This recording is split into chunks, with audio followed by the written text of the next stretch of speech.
Namaste, Sitaram, a pleasant good morning. Welcome to Rudraaya. I am your host, Nisha Sharma, and Rudraaya is being brought to you with the kind compliments of Maharudradev Mandir. And of course, the Mandir is located at 850 Tapscott Road, Unit 34 in Scarborough, with Tapscott and McNichol being our closest intersection.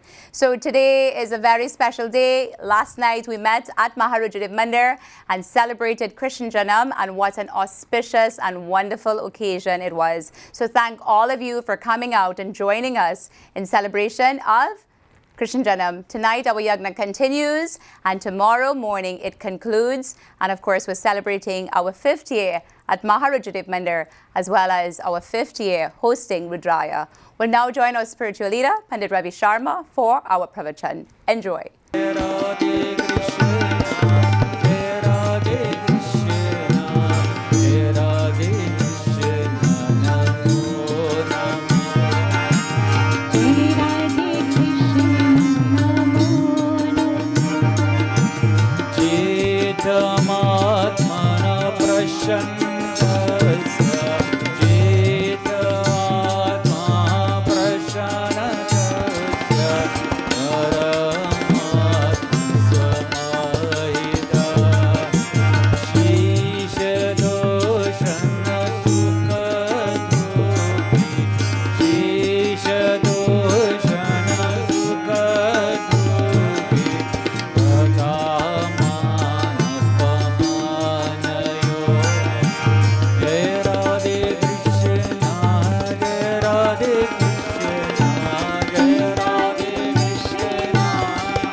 A happy person is one who has attained tranquility. They are not worried about name, they are not worried about fame, they are not even worried about shame. They are not worried about anything like that. They are not worried if someone says good things about them, they are not worried if someone says bad things about them. They know that people will say more bad things about you than good things. This is only normal. Our scriptures indicate this. First comes name, then comes blame. First comes name, then you get fame, then you get blame, and then you get shame. What is that happens to the best of all? Do you think you are an exception of the rule? Do you think I am an exception of the rule? None of us. We are an exception of this rule. So suffice it to say that a person who has reached such a tranquil space, a person who has reached a spot or state in life that they are not worried about what others say about them. Devotees, and there are many who will come and provoke you. They'll provoke you so much and they'll help break now this circle of spirituality that you are in. So sometimes it is like this, at times that we just say at all, Shri Krishna Sharanam Mama. Devotees continue saying this. You know why? Allow yourself to not be caught up in this web. Many of us sometimes we say that it is only normal. Panditji, even though I try my best, there are those who will provoke us. There are those who will cause such an imbalance sometime in us. There are those itself who has such a negative aura around us. Devotees, a devotee asked me once, she said that, oh Panditji, how do you deal with someone who has a negative aura? So I say, first of all, I never experienced anyone with a negative aura. I never experienced. My belief is that everyone possesses some good possible trait. And so all we can do is self-capitalize and make it increase. Bhagavad Gita continues by stating that indeed, that a person who is able to continue along this pathway, then they are sure to attain what we call as mukti. And many of us, we feel that mukti itself is that place of solitude, or mukti is that place of salvation, mukti is that place of where there is no coming back. But our scriptures also states that mukti is divided into 5 parts. I will end by telling you this. Om Namo Bhagavate Vasudevaya. Om Namo Bhagavate Vasudevaya. Om Namo Bhagavate Vasudevaya. Om Namo Bhagavate Vasudevaya. Bhagavate Vasudevaya. Om Namo Bhagavate Vasudevaya. Om Namo Bhagavate Vasudevaya. Om Namo Bhagavate Vasudevaya. Om Namo Bhagavate Vasudevaya. Om Namo Bhagavate Vasudevaya. Om Namo Bhagavate Vasudevaya. Om Namo Bhagavate Vasudevaya.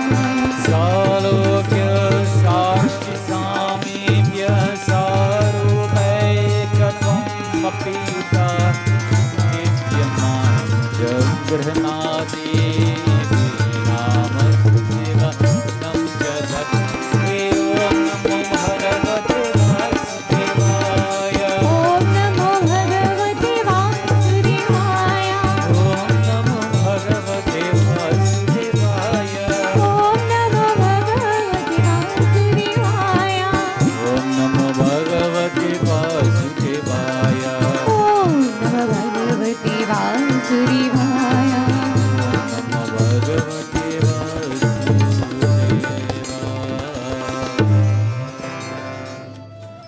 So it tells us Salokya.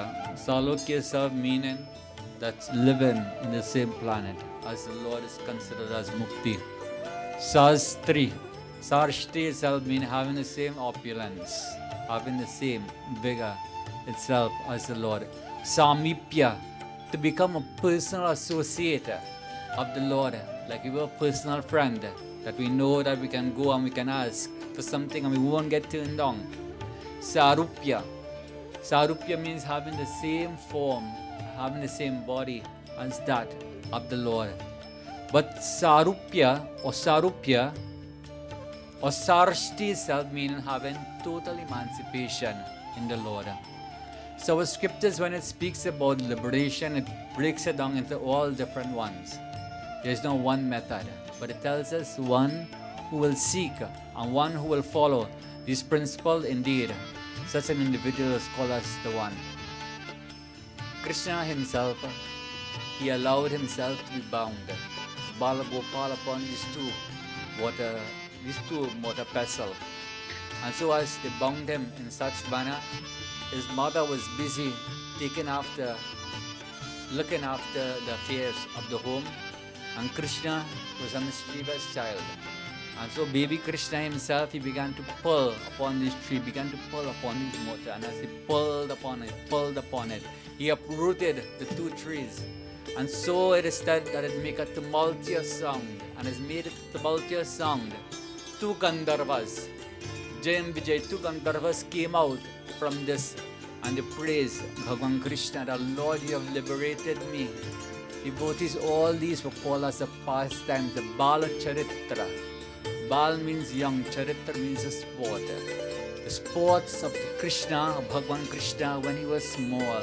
The antics that he played, that the sages and saints, till now that they revel in it, and it brings such great joy. It brings emancipation and brings great joy in the life of all devotees. Devotees, we can. My dear viewers, we are privileged today to have with us on Rudraaya, the President and Secretary of Seva for Life. And, it gives me the greatest honor to introduce them to you, as well as for us to kind of know a little bit of history of where Seva for Life came from and, how they progressed throughout the years. And, of course, they're having a big event on September 7th, where yours truly is going to be one of the MCs for the program. So we're looking forward to that. So I would ask Bhai Roy, who's the president of Seva for Life, to give us a little history about Seva for Life and how it originated and where we are today. Thank you, Behenisha. Seva for Life was an organization that was formed by some inspired devotees in 2005. During our time, 2005, 6, 7, we have an outpour of devotees and individuals who believed in what we were doing and came forward and made us where we are today. An organization that has, maybe 300 to 400 followers that continue to support us. And we've grown for the past couple of years. So you heard, guys, and of course we do have good people out there, and as Roy said, the reception was overwhelming, hence the reason why they formed an organization, which is also a charitable organization called Seva for Life Canada.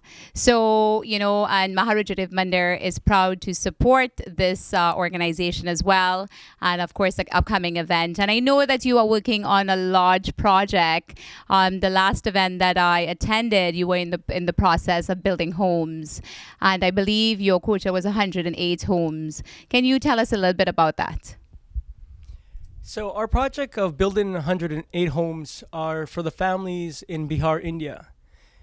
This came about because in Bihar, India, there are a lot of children in homes that had to be rebuilt. So we picked this number of 108. Behanisha and her organization came out, supported us. And to build this 108 homes, we do have a target, which is it's going to cost us about $30,000 to build 108 homes. And yeah, this is why we're here, and we're asking you to please come out and join us. As Behanisha has mentioned, we have an event coming up, and we're definitely looking forward to your support. So thank you, Roy. And of course, one of the paths to self-realization in Hinduism is performing good deeds. Okay, what a wonderful project that you guys are undertaken, and and I know that building the homes, and it's very costly, as you mentioned. It's 30,000. So hence the reason for having this event on September 7th. And Maharaja Mandir fully supports this event, as you've heard at the beginning of the show. I will be one of the MCs as well, and we are looking forward to this grand event that would assist in raising this 30,000 that is so much needed to build these 108 homes. So I will now ask Pandit Rudy to provide us with a little bit of information on what to expect on the event and also the purpose of the event. Thank you, Behanisha. Thank you, Roy. So as you heard, on September the 7th, we are having a variety of musicians and artists coming out to support Seva for Life. We are looking forward for you, the public, to come out and support Seva for Life from all the various mandirs to come and support Seva for Life. Just to go back a little reflection on Seva for Life is not a mandir, it's not a religious organization. We are a group of individuals who are providing. So we are providing the three necessity of life, which is the house, the food, and the clothing. So we're asking you to come out and support these children in Bihar, India, to give them the opportunity to grow in future, to give them the opportunity to be educated and to have a better life, just like the people here in Canada. So I'm appealing to you again, please come out and support Seva for Life on September the 7th at 5:30, and you will hear some more information coming to you. Thank you. So there you have it, folks. We are looking forward to seeing you on September 7th. We will all be there, Maharaja Mandir as well as Rudraaya TV, and we are definitely looking at the event throughout the program today. You have seen highlights of what the content of the program is. So we are all excited to meet up and to celebrate, and for a very worthy cause. So I'd like to thank Roy and Pandit for joining me today on Rudraaya, and hope to see you on September 7th. We'll now join our sponsors for some messages. Seva for Life proudly presents Dale Kiawa's an annual dinner and live concert in aid of service to humanity, featuring Pandit Neil Prasad, Pandit Narendra Vashishta, and Hemant Panwar, and a host of other musicians and wonderful singers.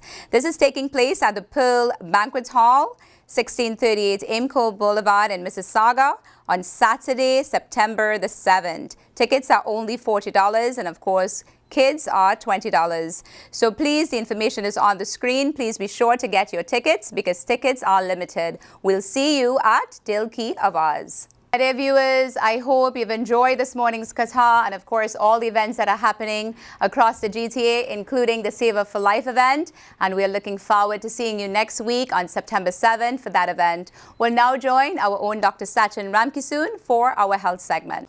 Sitaram and welcome to Health Corner. I am Dr. Sachin Ramkisoon and today is the 6th and final episode on cancer. Today we are discussing skin cancer.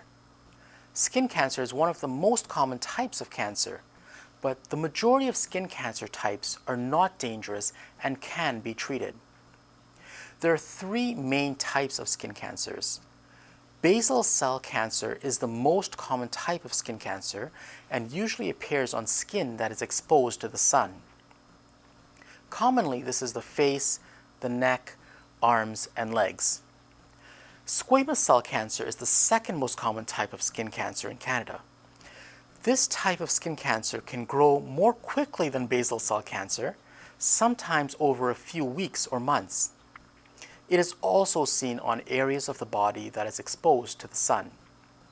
The third type of skin cancer is melanoma. This is the most dangerous type of skin cancer, but it is also less common. If not identified and treated, melanoma can invade deeper into the skin and also spread throughout the body. This type of cancer begins in the cells of the skin that gives us our pigment called melanin.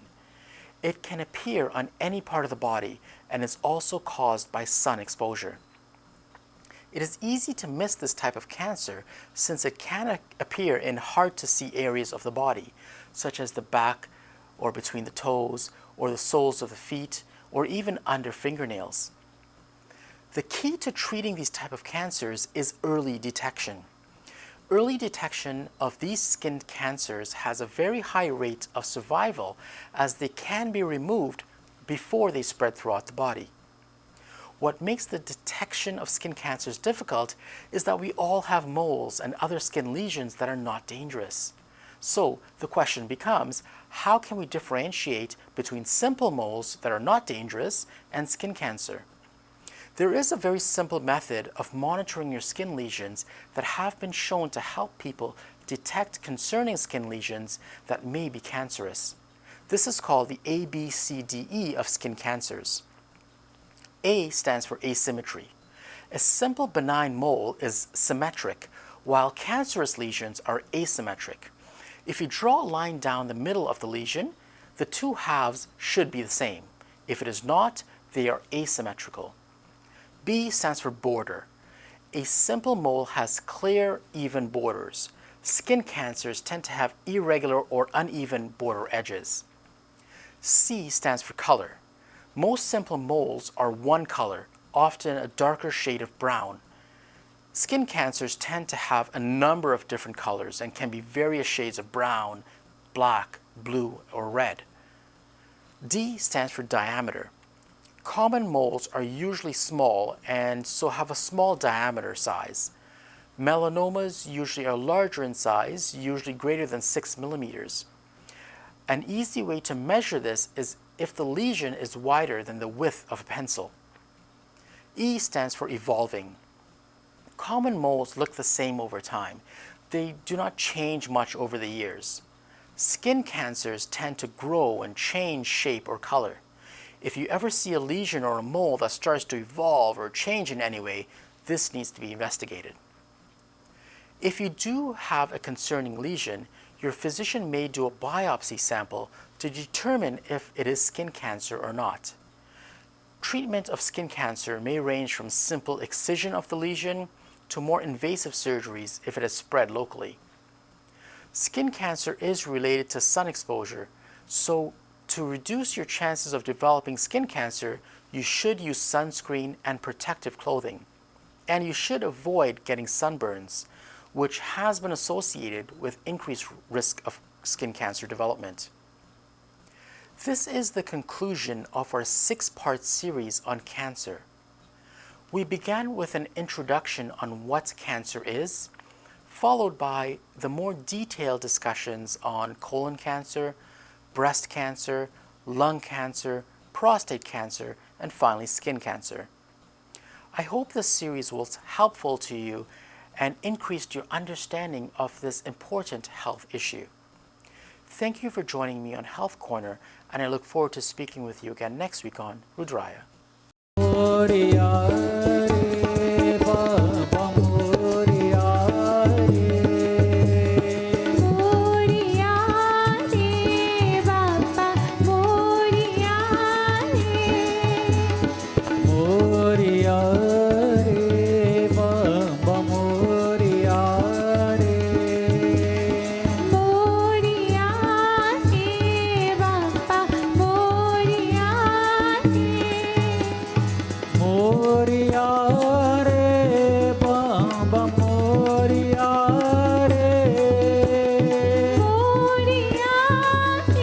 Viewers, I hope you've enjoyed this morning's health topic. We'll move straight into our corporate segment with our corporate host, Kamal Ji from Lotus Funeral Home. Sitram and Namaste. My name is Kamal Bardwaj, and I am the owner of Lotus Funeral and Cremation Center in Toronto and Kitchener Funeral Homes and Crematorium in Kitchener. I'm also a licensed funeral director. People often ask me about how to have a conversation with a loved one who is dying. It is especially difficult to talk about planning their death in the immediate future. Having this conversation may be full of pain, distress, and high emotion when it's with somebody we love. We do not want to come across insensitive as well. Some people would rather avoid talking about this with a sick person because the fear to say the wrong thing or perhaps not knowing what to say. However, for the person who is dying, I believe that they have a lot to say. Some of these people may talk about making their funeral arrangements or perhaps to assure that life will go on for their loved ones after they have passed away. Overall, this is a very difficult discussion to have with someone who is very sick, but the conversation can be therapeutic. The fact that by having the conversation and finding out the sick person's wishes is very important before the death occurs. At Lotus Funeral and Cremation Center, we work very hard to ensure all your wishes for the funeral services are fulfilled and surpass to your expectations. We operate 24 hours a day and 7 days a week. Our cremations are performed in our building, so we never have to travel to another location in bad weather or through traffic. Our cremation witnessing areas are large to accommodate large groups of people. Our service rooms can accommodate seatings for 500 people for large services.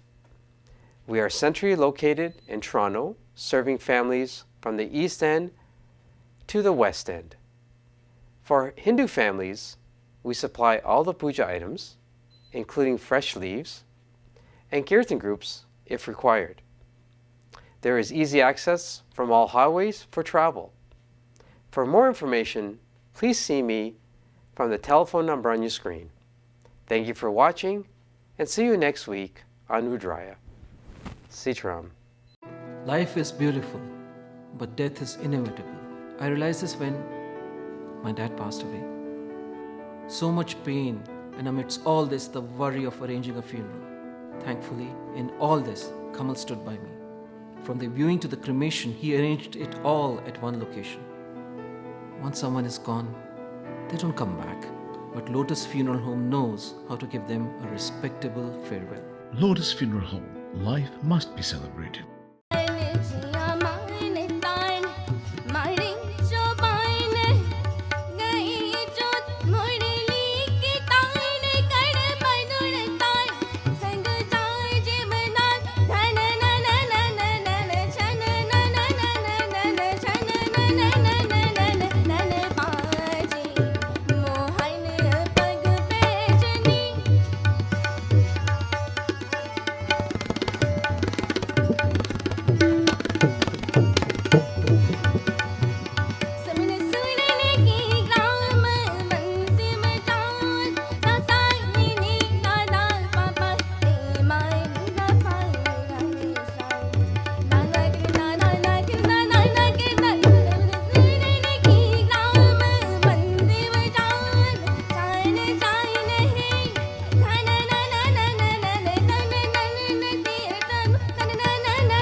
My dear viewers, we've come to the end of another segment of Rudraaya. I hope you've enjoyed today's segment. Would like to thank our kind sponsors at Maharudradev Mandir, as well as our executive producer Gari Khan for making Rudraaya possible. And of course, if you haven't visited us at Maharudradev Mandir for one of these nights where we're celebrating our 50th anniversary of both Maharudradev Mandir as well as Rudraaya, please be sure to join us this evening for puja. We start at 6:30 and we conclude at 8:30 p.m. And of course, tomorrow morning, our yagna ends with our regular Sunday morning service. So we do hope that you come out and you join us in this wonderful celebration. Until we meet again next week, have a blessed week. Namaste.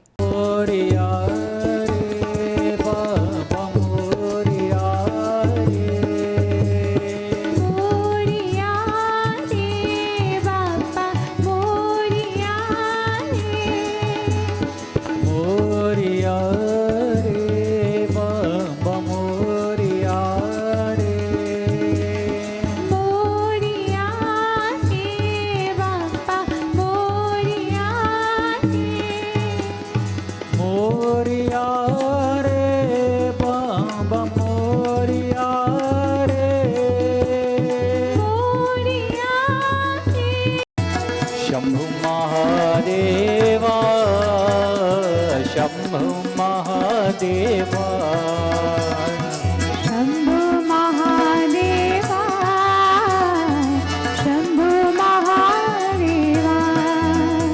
He Gangadhara, Shiva Gangadhara, Gangadhara, Shiva Gangadhara. He Gangadhara, Shiva Gangadhara.